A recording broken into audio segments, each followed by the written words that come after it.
Commençons en 1607, lorsque 104 hommes débarquent en Virginie à un lieu qu'ils nomment Jamestown. En 1620, plus au nord, Plymouth est fondée par les colons débarqués du célèbre Mayflower. Très vite, ces deux colonies vont évoluer de façon différente. Au sud, la Virginie est caractérisée par une économie de plantation et une population majoritairement masculine. Le climat est chaud et les sols fertiles. La religion officielle est la religion anglicane. Au nord, la Nouvelle-Angleterre est fondée par des colons en rupture avec l'Église d'Angleterre. On y recense une immigration familiale et l'économie tournée vers la pêche, l'exploitation forestière et le commerce. D'environ 250 000 habitants en 1700, la population va atteindre les 2,5 millions en 1776. Cette pression démographique s'accompagne d'une poussée vers l'intérieur des terres, mais en 1763, la couronne édicte une ligne au-delà de laquelle les colons ne peuvent pas s'installer. À cela s'ajoute une pression fiscale imposée par l'Angleterre. La société coloniale se divise alors entre les partisans de la résistance à Londres, les loyalistes, et une majorité d'indécis. La guerre contre l'Angleterre va durer de 1775 à 1783, mais l'indépendance est proclamée dès le 4 juillet 1776. Une indépendance qui aurait dû cimenter cette jeune nation, mais à l'inverse, deux tendances se dessinent. Les partisans d'un État fédéral fort et ceux qui défendent au contraire le droit des États. En 1787, une nouvelle constitution établit une fédération qui tente d'équilibrer les pouvoirs entre les États fédérés et l'État fédéral. Dès lors, la conquête de l'ensemble du continent démarre, une expansion qui, bien que glorifiée, porte déjà en elle les maux du futur. Une opposition nord-sud se creuse du fait de leur développement à des rythmes différents. Au nord, en effet, l'industrialisation est rapide et concentrée. Le sud, lui, s'étend et devient producteur notamment de coton. La population se divise. Il y a d'une part les esclaves, 700 000 en 1790, 4 millions en 1860, et d'autre part les esclavagistes et les anti-esclavagistes ou abolitionnistes. Des abolitionnistes qui s'emploient entre autres à exfiltrer des États esclavagistes, les esclaves fugitifs. Cette opposition aboutit à la guerre de Sécession, une guerre civile qui durera de 1861 à 1865 avec plus de 750 000 morts, soit 2% de la population. Le Nord va gagner la guerre, mais pas la paix.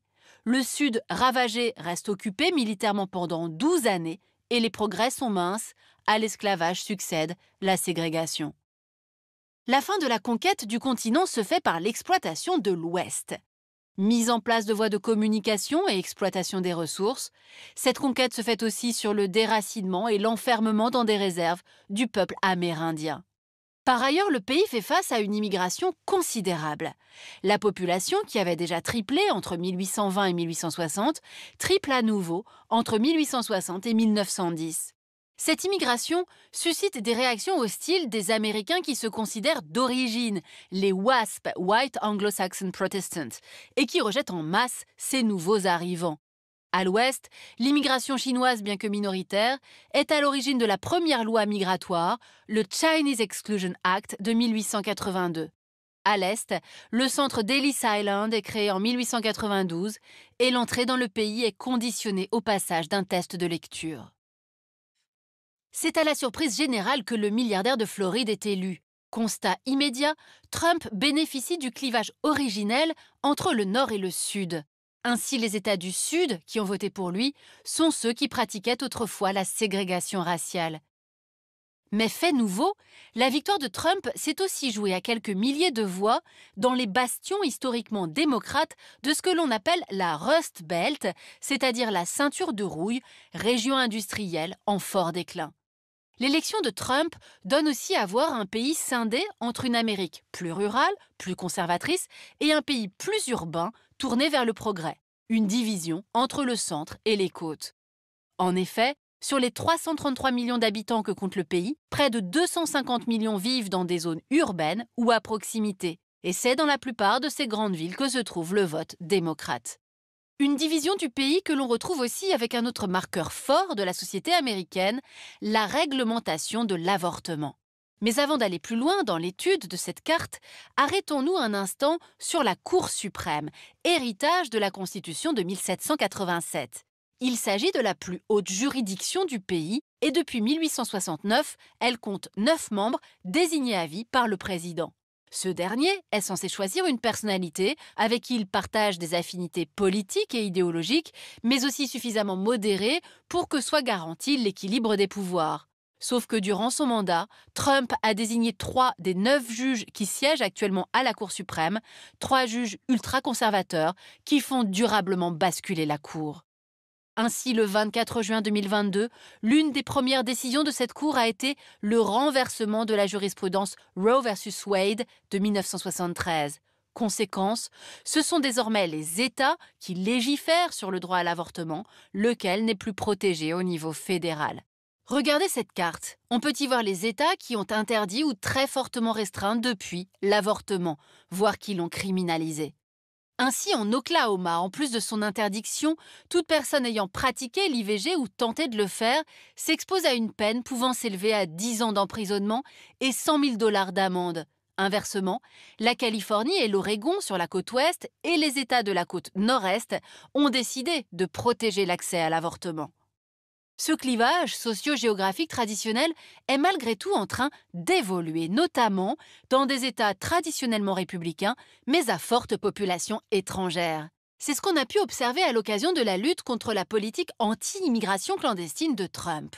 Entre 2017 et 2020, des comtés, des villes et des États se sont déclarés sanctuaires, c'est-à-dire refusant de collaborer avec l'agence d'État chargée d'appréhender les sans-papiers. Dans cette lutte, on retrouve bien sûr les États démocrates côtiers, ainsi que le Nouveau-Mexique et le Colorado, traditionnellement démocrates. Mais on trouve également la Floride, et c'est un fait nouveau. Bien que traditionnellement républicaine, la Floride est aussi un État à forte population étrangère. Et ce métissage entraîne des comportements sociaux, électoraux et politiques nouveaux. D'ailleurs, dans sa globalité, cette carte des sanctuaires, regardez, recoupe celle de 2019 sur la part de population née à l'étranger. Arrêtons-nous précisément sur ce métissage de la société américaine. Les États-Unis, on l'a vu, sont une nation d'immigrants. Entre 1960 et 2022, on compte plus de 65 millions d'immigrants, principalement d'Amérique latine et d'Asie. En résulte une profonde transformation du pays qui passe d'une population majoritairement blanche, enracinée, à une société diversifiée, faite de plusieurs minorités et qui font bouger les divisions traditionnelles. Ce terme de minorité, il fait référence à 4 grands groupes.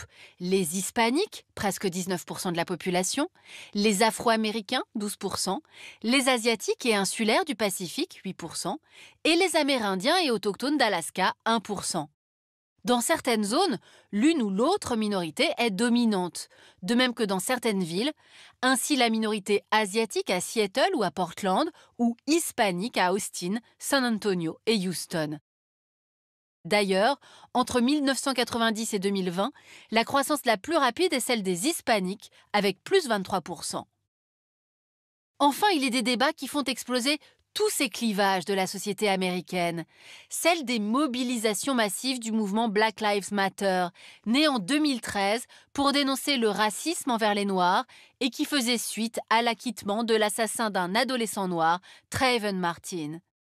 Entre mai et octobre 2020, environ 15 à 26 millions de personnes participent sur l'ensemble du territoire aux manifestations liées à la mort de George Floyd.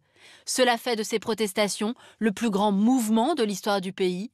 Le mouvement des droits civiques des années 1960 était resté beaucoup plus modeste en nombre de manifestants.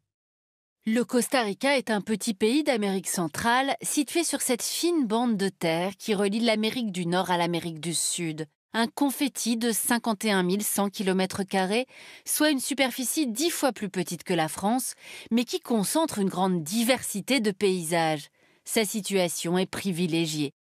Entre le Nicaragua au nord et le Panama au sud, il jouit de 2 façades littorales, l'ouest bordé par l'océan Pacifique et l'est avec la mer des Caraïbes.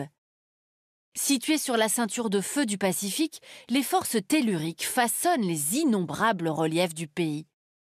On ne compte pas moins de 19 volcans, dont 5 sont encore actifs.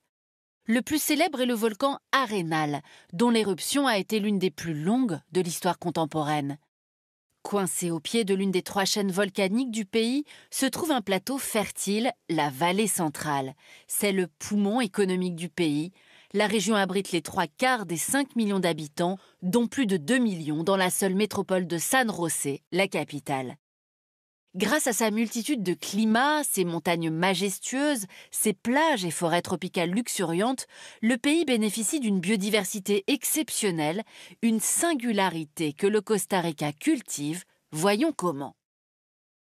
Il concentre à lui seul 4% des espèces animales et végétales connues à ce jour, dont quelques 900 espèces d'oiseaux, 230 espèces de mammifères et quelques 12 000 espèces de plantes.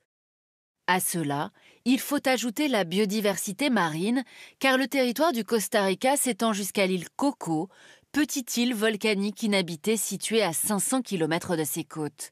Elle fait partie du corridor marin de conservation du Pacifique tropical Est, mis en place par le Costa Rica, le Panama, la Colombie et l'Équateur. Une gigantesque zone de protection pour plusieurs espèces migratrices, dont les tortues luttes, les baleines à bosse ou les raies manta. Résultat, le pays a su faire de sa nature préservée une vitrine nationale. Il possède 27 parcs nationaux, dont 3 sont classés au patrimoine mondial de l'UNESCO. 26% du territoire est en zone protégée, un des pourcentages les plus élevés au monde. Pionnier de la protection de l'environnement, le Costa Rica veut atteindre la neutralité carbone d'ici 2050 et affiche une politique énergétique ambitieuse.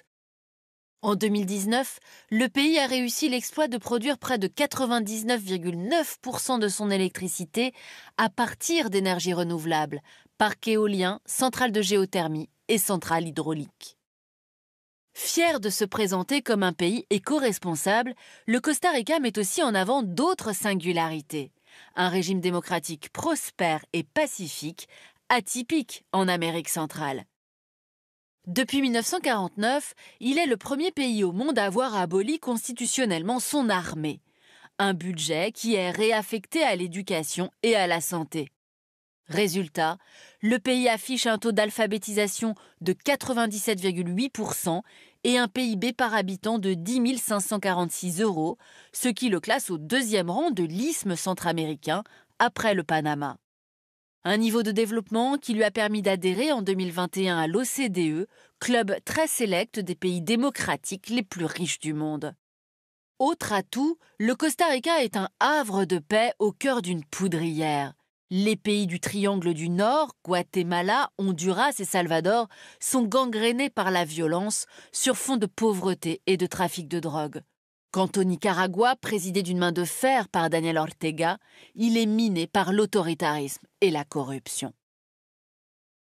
1502, lors de son 4e et ultime voyage, Christophe Colomb aurait débarqué sur l'île d'Uvita et, ébloui par l'or des indigènes, aurait baptisé le territoire Costa Rica, côte riche. En réalité, l'Eldorado se révèle peu propice aux colons qui ne s'installent que tardivement, vers 1563 à Carthago.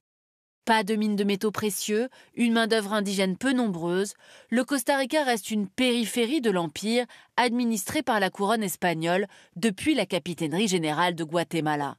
Il n'y a pas de grands domaines agricoles, les colons survivent grâce aux produits d'exportation que sont le tabac, auxquels s'ajoutent à la fin du XVIIIe siècle l'élevage et le café. Faute de main-d'œuvre servile, la culture du café donne naissance à une société rurale originale pour la région. Elle est composée de petits planteurs, propriétaires de leurs terres, qu'ils cultivent eux-mêmes et qui emploient des salariés relativement bien payés. La légende costaricienne raconte que c'est de cette population initiale de petits colons que seraient nés les penchants égalitaires de la société et ses politiques sociales d'avant-garde. Par ailleurs, après son indépendance en 1821, l'État réussit à maintenir son unité, contrairement à ses voisins qui sont traversés par des guerres civiles. Dès 1869, l'école primaire gratuite et obligatoire pour les deux sexes est instituée. Le grand tournant, c'est l'arrivée au pouvoir de José Figueres Ferrer en 1948. Outre l'abolition de l'armée, ce progressiste instaure la démocratie et lance des réformes sociales, droit de vote des femmes, nationalisation des banques et de l'électricité. Alors à présent, voyons comment le Costa Rica a su faire d'un handicap de départ un atout. N'ayant pas de ressources permettant le développement de grandes industries, le Costa Rica fait le pari à la fin du XXe de tout miser sur le tourisme, mais pas n'importe lequel, un tourisme vert. Avec 6% du PIB, c'est devenu un secteur clé. Quasi inexistant en 1950, le tourisme décolle dans les années 80 avec 250 000 touristes par an pour atteindre 3 millions de visiteurs en 2019, un record. En un demi-siècle, le pays a su tirer le meilleur profit de son or vert et en a fait un argument touristique majeur. Dès 1969, à l'image des grands parcs américains, un service de réserve naturelle et de parcs nationaux est créé. Mais le premier à véritablement miser sur l'écotourisme, c'est le président Daniel Audubert. Sous sa présidence, entre 1974 et 1978, la superficie des aires protégées double. Il a l'intuition que ce tourisme vert peut devenir le socle du développement économique du Costa Rica. Le succès est mondial. En 2019, 40% des touristes proviennent des États-Unis, 15% d'Europe. Mais aujourd'hui, se pose la question de la durabilité de cet afflux touristique, activité très énergivore et forcément dépendante du transport aérien. Car le Costa Rica, Éden écologique, a des réalités moins paradisiaques et c'est ce qu'on va voir maintenant. Principale faille, l'agriculture intensive. C'est le second pilier de l'économie du Costa Rica. Outre la culture du café, comme on l'a vu, le pays est l'un des 4 principaux exportateurs de bananes dans le monde. En 20 ans, il est aussi devenu le premier producteur mondial d'ananas. Des productions à échelle industrielle qui nécessitent l'utilisation de nombreux pesticides et qui contaminent les cours d'eau dont le Rio San Juan, frontalier avec le Nicaragua.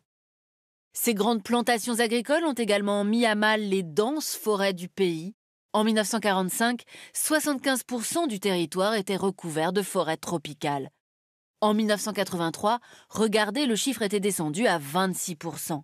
Alors en 1996, le Costa Rica réagit et lance une vaste politique de reboisement grâce notamment aux agriculteurs qui sont indemnisés pour réduire leurs parcelles et replanter des arbres.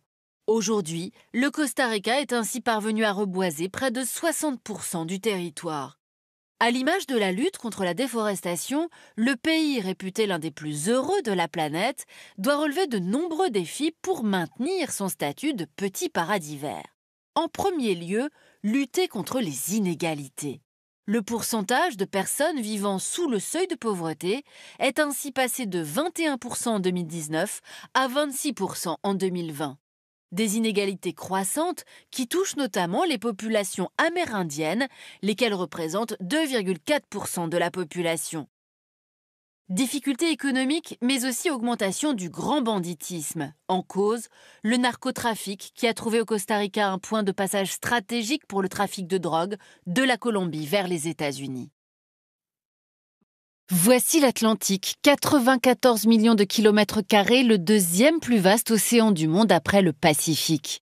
Il est bordé par l'océan glacial arctique au nord, le Pacifique au sud-ouest et l'océan Indien au sud-est. Il comprend une vingtaine de sous-ensembles tels que la mer du Nord, la Baltique, la Méditerranée, la mer du Labrador ou encore celle des Sargasses ou des Caraïbes. À la jonction de plusieurs plaques tectoniques, l'océan Atlantique connaît par ailleurs une activité sismique qui augmente sa taille.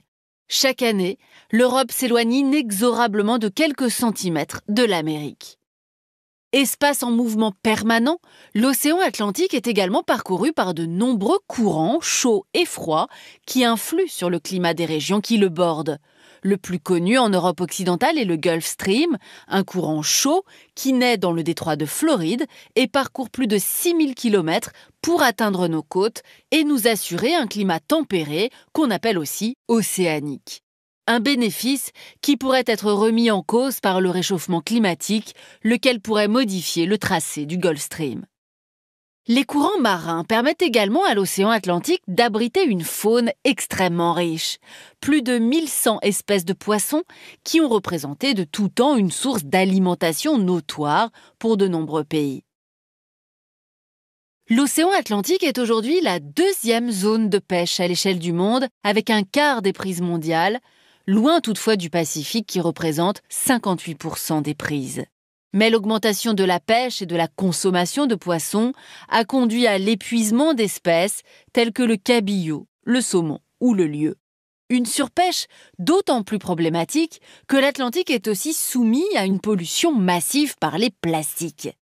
Des plastiques qui empoisonnent certains de ses sous-ensembles comme la Méditerranée, mais surtout qui forment deux gigantesques tourbillons entre les côtes américaines et celles de l'Afrique de l'Ouest et entre l'Afrique du Sud et les côtes brésiliennes. Des gyres de plastique qui menacent espèces marines et oiseaux qui les confondent avec des aliments. L'Atlantique, un océan immense que l'homme a mis du temps à parcourir dans son intégralité. Différentes générations d'explorateurs dont nous allons maintenant vous raconter l'histoire. Tout commence avec les intrépides Vikings au Xe siècle. C'est à partir du Groenland, où Éric le Rouge a fondé une colonie en 982, que les Vikings traversent l'Atlantique Nord et découvrent ce qui deviendra l'Amérique. Nous sommes en 992. Après avoir longé le Labrador, ils installent une colonie dans l'Anse aux Meadows où l'on a retrouvé de nombreux vestiges, puis poursuivent leur exploration à l'intérieur du Saint-Laurent et le long de la côte jusqu'à l'actuelle Maine. Mais cette conquête viking n'aura pourtant pas de suite, à cause de l'opposition des tribus autochtones d'une part, mais aussi de la dégradation du climat à partir du XIIIe siècle. L'exploration de l'Atlantique va devoir attendre la fin du XVe siècle et l'invention de 3 innovations majeures, la caravelle, la boussole et le portulan, pour que les marins européens quittent les rivages de l'océan pour en tenter la grande traversée. Une traversée qui va se faire sous l'impulsion de 2 puissances maritimes, l'Espagne et le Portugal. Les Espagnols tout d'abord, avec Christophe Colomb, ils vont accoster les premiers dans les Caraïbes en 1492, ouvrant la voie de la colonisation de l'Amérique centrale et du Nord. Les Portugais arrivent quelques années plus tard au Brésil, en 1500, avec Pedro Álvarez Cabral, après avoir établi des comptoirs tout le long de la côte africaine et ouvert une route directe vers les Indes en passant par le cap de Bonne-Espérance. Ces découvertes s'inscrivent dans le partage du monde instauré par le traité de Tordesillas en 1494 entre Espagne et Portugal, qui trace au milieu de l'Atlantique une ligne de part et d'autre de laquelle chacun exerce un monopole sur terre et sur mer. Ce partage du monde n'est pas du goût des autres puissances européennes, France, Angleterre et Pays-Bas en tête, qui vont se livrer des batailles féroces à partir du XVIe siècle pour le contrôle du commerce maritime et la conquête de nouveaux territoires. L'Atlantique devient ainsi un axe commercial majeur où transitent textiles, armes, outils, esclaves, or, argent, pierres précieuses, épices et aliments. Un océan qui assure donc désormais la prospérité des pays européens et leur permet de développer leurs empires coloniaux. À partir du XIXe siècle et l'invention des bateaux à vapeur, les échanges transatlantiques vont encore s'intensifier. Il ne faut plus désormais que 15 jours pour relier Le Havre à New York. Les ports de Rotterdam, Anvers, Hambourg, Felixstowe pour l'Europe et New York, Miami, San Juan pour l'Amérique du Nord vont alors connaître un développement spectaculaire, tout comme l'émigration européenne vers ce que l'on appelle le Nouveau Monde. À la fin du XIXe, les flux s'intensifient et se polarisent sur la mer Méditerranée et la mer des Caraïbes, avec le percement de 2 canaux, celui de Suez, qui permet d'éviter la longue route du cap de Bonne-Espérance, et celui de Panama, qui évite le passage périlleux du cap Horn. L'Atlantique Nord est désormais relié directement aux océans Indien et Pacifique. Début du XXe siècle, les 2 rives de l'océan vont se rapprocher encore un peu plus avec l'invention de l'avion et l'arrivée des premiers vols transatlantiques. Charles Lindbergh ne mettra que 33 heures et 30 minutes pour relier directement New York à Paris les 20 et 21 mai 1927, contre 2 semaines pour un voyage en paquebot. Aux routes maritimes vont donc progressivement se superposer des routes aériennes qui vont encore intensifier les échanges culturels et commerciaux entre les 2 côtés de l'océan, contribuant à former une sorte de continuité territoriale entre l'Europe et l'Amérique du Nord. C'est durant la Seconde Guerre mondiale que le contrôle de l'océan Atlantique, et tout particulièrement de sa partie nord, est devenu un enjeu géopolitique majeur, favorisant des alliances structurantes. Les armées allemandes et alliées se sont affrontées par sous-marins et destroyers interposés pour contrôler les approvisionnements de l'Amérique vers l'Europe. Et c'est par l'océan Atlantique qu'ont été acheminées les armes et troupes américaines, canadiennes, britanniques et de la France libre qui ont permis de vaincre les nazis. Cette nécessité de surveiller et de contrôler l'espace nord-atlantique n'a pas cessé avec la fin de la guerre, l'URSS devenant le nouvel ennemi du bloc occidental libéral. En 1949, une partie des États entourant l'Atlantique Nord a donc décidé de signer une alliance qui prend la forme d'une organisation, l'OTAN, afin d'établir une défense collective entre ses membres et une surveillance face aux dangers représentés par le bloc communiste. Cette alliance très active pendant la période de la guerre froide a permis aux États-Unis et à leurs alliés de mettre en place des bases sous-marines et un système sophistiqué d'écoute afin de détecter les mouvements des sous-marins soviétiques. Avec l'effondrement du bloc soviétique à partir de 1989, l'OTAN perd sa raison d'être, mais les pays d'Europe centrale, méfiants vis-à-vis de leurs voisins russes, rejoignent massivement ses rangs. Une décision avisée, puisqu'à partir de 2014, avec l'invasion de la Crimée puis celle de l'Ukraine, l'OTAN, que certains disaient en mort cérébrale, retrouve une utilité de premier plan. L'attitude agressive de la Russie relance investissements et partenariats militaires entre pays signataires, qui sont désormais au nombre de 31 avec la Finlande, en attendant l'adhésion du voisin suédois. Cette surveillance de l'Atlantique Nord, elle n'a pourtant plus la même importance que par le passé. En ce qui concerne le commerce international, désormais seulement 13% des containers transitent dans les eaux de l'Atlantique, contre 60% dans un autre océan, le Pacifique. Néanmoins, et particulièrement avec le retour de la guerre en Europe depuis février 2022, l'Atlantique reste stratégique, notamment pour surveiller l'aviation et les sous-marins russes, mais aussi pour défendre le réseau de câbles sous-marins qui acheminent les données entre Amérique du Nord et Europe. Des câbles vitaux pour l'économie connectée qui pourrait devenir la cible de Vladimir Poutine. Mais la nouvelle menace chinoise, notamment en mer de Chine méridionale, a poussé les Américains à renforcer leur présence en Asie. Ce fut la nouvelle doctrine stratégique dite du pivot asiatique, décidée sous la présidence Obama. Comme pour le commerce, l'Atlantique Nord pourrait progressivement perdre son rôle central sur l'échiquier géopolitique mondial au profit de l'océan Pacifique. L'Organisation des Nations Unies, 193 États membres, est installée à New York. Son secrétaire général, actuellement le Portugais António Guterres, a ses bureaux au 38e étage du célèbre bâtiment, construit entre autres par Niemeyer et Le Corbusier. L'ONU a succédé à la SDN, première organisation de sécurité collective créée en 1919 par le traité de Versailles à Genève. Suite aux conférences de Moscou, Téhéran et Yalta, l'ONU naît le 26 juin 1945 à San Francisco. Ses fondateurs sont les vainqueurs de la guerre, États-Unis, URSS, Chine, France et Royaume-Uni, plus les 46 autres États de l'époque. Leur but, empêcher une nouvelle guerre mondiale. Suite à la décolonisation puis la fin du bloc de l'Est en 1989, l'ONU a vu son nombre d'États membres quadrupler jusqu'à 193 États aujourd'hui. Sa charte définit 5 organes principaux. L'Assemblée générale est le lieu des grands débats entre États égaux de l'Afghanistan au Zimbabwe. Elle élit tous les 5 ans le secrétaire général, 9 depuis 1946, qui gère et représente l'organisation. Surtout, la charte crée le Conseil de sécurité, chargé du maintien de la paix et de la sécurité internationale. Y siègent 15 États, 10 non permanents élus pour 2 ans par l'Assemblée générale et 5 permanents, États-Unis, Russie, France, Royaume-Uni et Chine, également principale puissance nucléaire. Ces 5-là doivent s'entendre pour rendre le Conseil efficace car chacun est doté d'un droit de veto. Quand il est uni, le Conseil peut agir vite, ses résolutions s'imposant juridiquement à tous les États.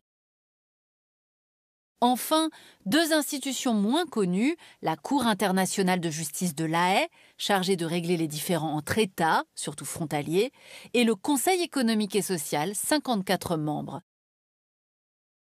À cela s'ajoute tout un système onusien, une trentaine d'agences spécialisées et d'organisations apparentées pour gérer les multiples problèmes mondiaux, FAO pour l'agriculture à Rome, AIEA pour le nucléaire à Vienne, UNESCO pour les sciences et la culture à Paris, PNUE pour l'environnement à Nairobi, FMI pour l'économie à Washington ou encore à Genève, le Haut Commissariat pour les réfugiés et l'Organisation mondiale de la santé qui fut leader dans la lutte contre le Covid. En tout, l'ONU compte 38 000 employés pour son secrétariat général, plus 112 000 sur le terrain. Budget total du système onusien, quelques 50 milliards de dollars, dont tout juste 3 milliards pour le secrétariat et 6,5 pour les opérations de maintien de la paix, l'équivalent du budget de la ville de Paris. Les contributions sont calculées en fonction du PIB des États, États-Unis premier, puis Chine, Japon, Allemagne, Royaume-Uni, France. Côté agenda, depuis l'an 2000, l'ONU s'occupe beaucoup de développement, via les 17 objectifs du développement durable. Beaucoup aussi de droits de l'homme, via son Conseil et son Haut Commissariat aux droits de l'homme. Mais sa mission centrale reste le maintien de la paix. Pour cela, le Conseil de sécurité peut tenter des médiations, imposer des sanctions, 31 depuis 1966, ou envoyer ses fameux casques bleus. Créés en 1956, ces soldats de l'ONU sont chargés de maintenir ou de consolider la paix. Voici les opérations passées, avec leurs échecs, Somalie, Rwanda et Bosnie, et leurs succès moins connus, Namibie, Cambodge, Salvador ou encore ici, le Timor oriental. En 13 ans, quelques 8000 casques bleus ont pacifié ce petit État d'Asie du Sud après 24 années d'occupation par l'Indonésie. En clair, avec un objectif bien défini et des moyens suffisants, 2 missions de paix sur 3 ont rempli leur mandat. Regardons d'ailleurs les 12 opérations actuelles. 90 000 casques bleus répartis au Soudan du Sud, à Chypre ou au Sahara occidental.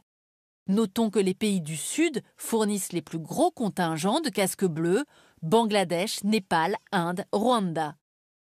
La mission la plus importante, la MINUSMA au Mali, jusqu'à 17 500 hommes, fermera ses bases fin 2023. La junte militaire malienne lui ayant retiré son consentement et le Conseil de sécurité ayant voté sa fin. Voici le nombre de vétos utilisés au Conseil de sécurité de 1946 à 2023. L'URSS puis la Russie en ont utilisé 148, les États-Unis 86, le Royaume-Uni 30, la Chine 19, la France 18. Certes, lors de la guerre des 6 jours, du Koweït ou en Libye, les grands ont réussi à s'entendre. Mais pendant la guerre froide et jusqu'à aujourd'hui, les 5 grands ont eu recours au veto, y compris les démocraties, pour défendre leurs intérêts. Exemple, le veto britannique lors de l'attaque des Malouines par l'Argentine en 1982, ou encore les vétos de la France au sujet de ses colonies en Algérie ou aux Comores. Mais précisons que Paris et Londres n'ont plus utilisé leur veto depuis 1989 et que la France demande depuis 2013 qu'on interdise le recours au veto en cas d'atrocité de masse. Les ambassadeurs de l'ex-URSS devenus Russie ont longtemps été surnommés les Monsieur Niet, en raison de leur veto concernant le bloc de l'Est, puis plus tard au sujet des conflits syriens et ukrainiens. La Chine, elle, met souvent son veto au sujet du Tibet et de Taïwan. Et les États-Unis sur les sujets concernant le Vietnam ou Israël. Mais après les attentats du 11 septembre, en février 2003, c'est le gouvernement de George Bush qui est accusé de ne pas respecter la règle onusienne. Soutenu par le Royaume-Uni et une quarantaine d'États, il décide de se passer d'une autorisation du Conseil de sécurité pour intervenir militairement contre l'Irak du dictateur Saddam Hussein. Les États-Unis, qui ont toujours été pourtant le principal pays financier de l'ONU, mais qui n'ont jamais, à ce jour, adhéré à la Cour pénale internationale. Sans oublier la tentation isolationniste des années Trump, avec notamment la sortie des accords de Paris sur le climat, sortie annulée ensuite par l'administration Biden. Mais depuis 2011, c'est surtout la Russie de Vladimir Poutine qui bloque les actions de l'ONU. Depuis la révolution en Syrie, Moscou n'a soutenu que 3 résolutions sur le sujet, utilisant 15 fois son veto pour empêcher les sanctions contre son allié Bachar el-Assad, des enquêtes sur l'utilisation d'armes chimiques ou la prolongation de l'aide humanitaire aux civils du Nord-Ouest. En Ukraine, ce sont les vétos d'une Russie de plus en plus autoritaire qui, dès 2014, ont empêché la désescalade en Crimée et dans le Donbass. Quant à l'invasion de février 2022, c'est une violation explicite de la charte de l'ONU. À noter que depuis 2011, Moscou et Pékin ont utilisé 11 fois ensemble leur droit de veto. La Chine qui a profité du désengagement américain des années Trump pour avancer ses pions. Depuis 2019, Pékin est devenu le 2e contributeur financier de l'ONU, après les États-Unis, et même première en nombre de casques bleus fournis par les 5 grands. La Chine s'est par ailleurs faite élire à la tête de 4 organisations du système ONU qui fixent les normes de grands réseaux mondiaux, l'Union internationale des télécommunications, la FAO et les organisations pour le développement industriel et l'aviation civile. Pékin entend ainsi diffuser sa vision des relations internationales où les États n'interfèrent pas dans leurs affaires intérieures respectives. Alors face à cela, faut-il réformer le Conseil de sécurité imaginé en 1945 ? Comment défendre 2 sièges permanents pour la France et le Royaume-Uni, mais aucun à toute l'Afrique ni à l'Amérique latine ? Et quid de l'Inde, du Brésil, de l'Allemagne ou du Japon ? Sauf que dans les faits, la Chine ne veut pas d'un siège pour ses rivaux indiens et japonais. Et les États africains n'arrivent pas à se mettre d'accord entre le Nigeria, l'Afrique du Sud et l'Égypte. Résultat, depuis 30 ans, aucune réforme n'a abouti. En parallèle, les grandes puissances renforcent leurs organisations régionales, OTAN et Union européenne pour l'Occident, Union africaine pour l'Afrique, Organisation du traité de sécurité collective pour Moscou, Organisation de coopération de Shanghai pour la Chine. Il n'empêche, l'ONU reste indispensable pour que tous les États puissent traiter ensemble les défis de demain, changement climatique, désinformation, pandémie, intelligence artificielle, sans oublier bien sûr la faim et les réfugiés. La Californie est d'abord un vaste territoire de l'Ouest américain.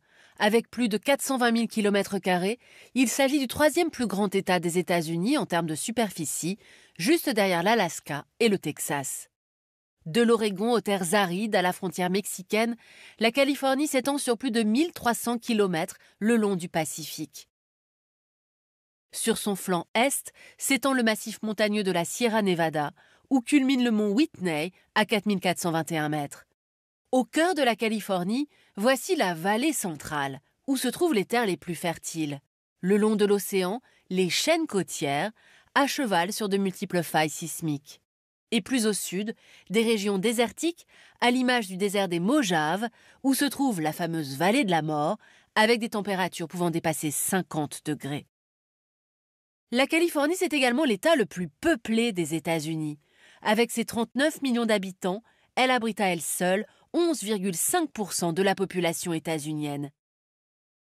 Les Californiens vivent principalement le long du littoral, dans de très grandes villes à forte densité, à l'image de Los Angeles, qui rassemble près de 10 millions d'habitants, de San Francisco, elle-même reliée à des villes comme Oakland ou San José, ou encore de San Diego, près de la frontière mexicaine. À cet étalement urbain sur les espaces côtiers, on peut ajouter un tissu d'agglomération moins dense dans la vallée centrale, où se trouve Sacramento, la capitale politique de l'État. Mais la Californie est aussi un territoire marqué par de fortes disparités. Avec d'abord des habitants sur la côte globalement plus riches que ceux de l'intérieur, comme on a pu le constater en 2008, au lendemain de la crise des subprimes, où les saisies immobilières ont frappé avant tout les comtés de la vallée centrale. La Californie, c'est aussi une population cosmopolite. Selon les statistiques officielles, la population californienne est blanche à 70,5%, dont 40,5% d'hispaniques. Viennent ensuite les minorités asiatiques, 16,5%, et la population noire, 6,5%. Alors arrêtons-nous un instant sur la ville de Los Angeles. On y remarque que les communautés noires et hispaniques sont notamment concentrées dans les quartiers situés à l'ouest et au sud du centre-ville historique. tandis que les populations blanches se concentrent dans les quartiers les plus riches, comme à Beverly Hills ou sur la côte. La Californie, qui a toujours été une terre d'immigration, connaît notamment depuis 2010 une très forte croissance des migrants d'origine hispanique. Ce rôle migratoire de la Californie, il est en partie lié aux 226 km de frontières que cet État partage avec le Mexique, où de nombreux points de passage existent en dépit du gigantesque mur anti-immigration censé protéger les États-Unis. La Californie des pionniers, intégrée à la Fédération des États-Unis dès 1850 et arrachée aux populations natives depuis lors cantonnée dans des réserves, continue bien de faire rêver. En 2022, la Californie disposait ainsi du premier PIB états-unien avec 3 500 milliards de dollars, loin devant les États du Texas et de New York. Le PIB californien représente à lui seul 15% du PIB états-unien, se hissant ainsi au 5e rang mondial, après l'Allemagne, mais devant l'Inde, le Royaume-Uni et la France. La Californie est même une puissance économique qui a su se développer dans tous les secteurs, et c'est ce qu'on va voir maintenant. L'agriculture tout d'abord, en particulier dans la vallée centrale, mais aussi la viticulture, notamment dans les vignobles de Napa et de Sonoma. La Californie dispose également d'une industrie très diversifiée, en lien avec de grandes universités publiques comme UCLA ou Berkeley. Et enfin, la Californie dispose d'un secteur tertiaire puissant, dans le tourisme par exemple, avec le premier parc Disneyland au monde, créé dès 1955, et bien sûr dans le secteur culturel, avec les célèbres studios d'Hollywood. La Californie, un État américain qui s'est toujours distingué des autres par son libéralisme et son progressisme revendiqué, voyons comment. 1960-70, c'est la grande époque de la culture hippie californienne, célébrant à la fois la libération des mœurs et les droits des femmes. Cette culture politique va perdurer, avec encore tout récemment les lois adoptées en 2022 par la Californie pour protéger les droits des femmes à l'avortement, en dépit de la vague de restrictions adoptée par un certain nombre d'autres États américains. La Californie, c'est aussi bien sûr la Silicon Valley, symbole de la puissance et de la créativité californienne. Au cœur de ce mythe, l'université de Stanford, fondée en 1891, elle a accueilli de nombreux chercheurs et ingénieurs qui en ont fait la renommée. À commencer par William Hewlett et David Packard, qui ont créé le géant de l'informatique Hewlett-Packard en 1939. Douglas Engelbart, inventeur de la souris, qui a contribué en 1969 à la création d'ARPANET, l'ancêtre d'Internet. Ou encore Sergey Brin et Larry Page, qui ont cofondé le moteur de recherche Google à la fin des années 90. C'est aussi dans cette fameuse Silicon Valley que des jeunes pousses ou start-up se sont multipliés pour partir à la conquête du monde, à l'image d'Apple, créé, on l'a dit, en 1976 à Los Altos, dans le garage de la maison d'enfance de Steve Jobs. En moins de 50 ans, la marque à la pomme a démocratisé l'informatique grand public avec ses ordinateurs Macintosh, avant de lancer en 2007 ses iPhones qui ont bouleversé nos vies. En 2022, Apple était ainsi la première capitalisation boursière au monde pour un chiffre d'affaires annuel avoisinant les 400 milliards de dollars, soit l'équivalent du PIB du Danemark. Aujourd'hui, la Silicon Valley est ainsi un pôle central dans l'économie numérique états-unienne. Google, Meta, Apple, LinkedIn ou Netflix ont tous leurs sièges sociaux entre les villes de Menlo Park, Mountain View, Cupertino ou encore Los Gatos. Cette concentration inédite des géants du numérique donne un pouvoir économique incontestable à la Silicon Valley. En 2022, elle a assuré 13% du PIB et a représenté 33% des introductions en bourse de la Californie. Revers de la médaille, le prix médian pour un logement à San Francisco est de 1,2 million d'euros, soit près du double d'un logement situé à New York, conduisant à un étalement urbain qui éloigne toujours plus les populations modestes. Cette puissance économique et technologique de la Californie, elle intéresse le reste du monde, à commencer par la Chine, la grande rivale des États-Unis. Voyons comment. Les Chinois ont jeté leur dévolu sur l'innovation californienne, au point de faire de cet État celui dans lequel ils investissent le plus. Entre 1990 et 2019, la Californie a reçu à elle seule 1/5 des investissements chinois aux États-Unis, légèrement plus que l'État de New York. Mais depuis le mandat de Donald Trump et la guerre ouverte avec Pékin, les investissements chinois ont fortement baissé et sont désormais vus avec méfiance, quel que soit le secteur d'activité. Pour terminer, parlons du dernier grand défi californien, le défi climatique et environnemental, et c'est ce qu'on va voir maintenant. La Californie, dont la moitié de la superficie est recouverte d'espaces naturels protégés, est désormais confrontée à de vastes sécheresses.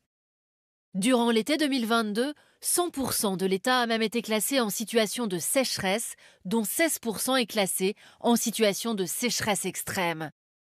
L'agriculture est un secteur particulièrement consommateur d'eau, puisque 3,5 millions d'hectares de terres agricoles sont irrigués via un réseau de canaux qui abreuvent la vallée centrale ainsi que la vallée impériale au sud de la Californie. De manière générale, 300 litres d'eau sont consommés par personne et par jour en Californie, là où un Français ou un Allemand consomment en moyenne 150 litres d'eau par jour. Dans le sud californien, où le climat est plus sec, la consommation peut aller jusqu'à 500 litres par personne et par jour, et elle peut même monter jusqu'à 700 litres dans les comtés agricoles. La Californie, enfin, est confrontée à une augmentation de la fréquence des catastrophes liées au dérèglement, à l'image de ces méga-feux qui ont ravagé des milliers d'hectares au cours de l'été 2022. Ainsi s'achève ce nouveau numéro du Dessous des cartes. Rendez-vous bien sûr la semaine prochaine, même endroit, même heure. Et d'ici là, n'oubliez pas, arte.tv et nos réseaux. Abonnez-vous, commentez et à bientôt.